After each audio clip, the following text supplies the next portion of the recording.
the original X100 still relevant in 2018?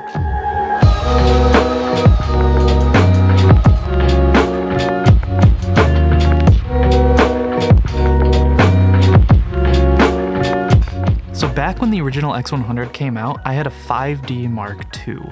Now this camera was my first full frame camera and I absolutely loved it at the time.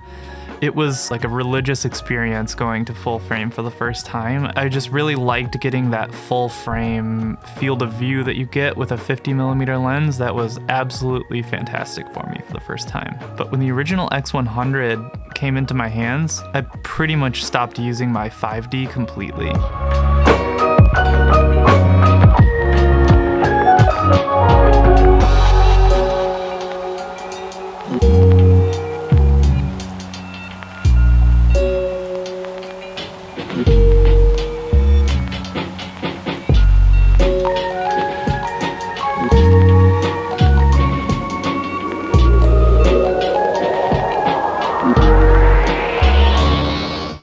So the hybrid electronic viewfinder is really what makes this camera stand out from pretty much any camera at the time and even today. There are only a couple cameras from Fuji that have this special hybrid OVF EVF viewfinder. It's something that is truly special in a digital camera. So this way of shooting is absolutely amazing and blew me away the first time I used it.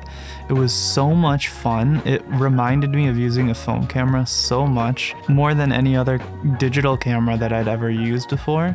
And that is honestly the biggest selling point to me of the X100 series, is this fusion of digital and analog photography. It's not as analog as a digital Leica where you're actually manually focusing with a rangefinder patch, but it is as close as you're gonna get for something of this price. That is one of the biggest reasons I think this camera is still relevant, is because you can find the original X100 for $250 and get this hybrid optical digital viewfinder experience.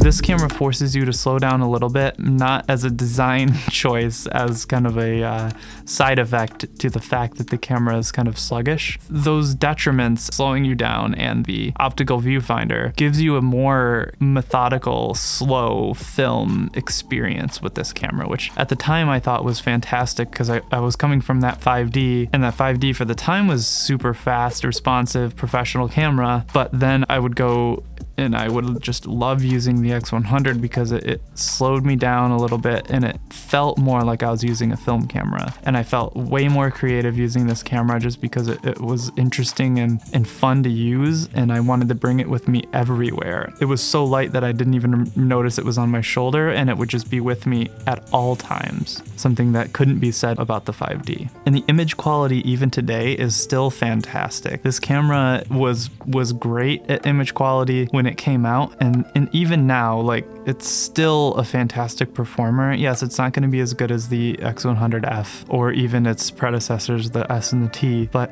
it is a fantastic camera for $250-ish.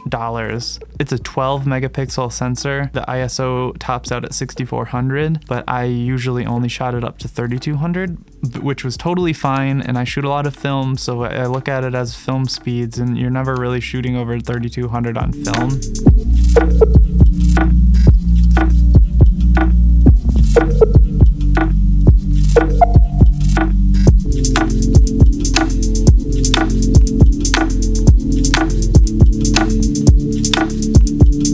For $250, this is a perfect entry-level digital camera that will give you such a unique experience that you couldn't get for that kind of price new.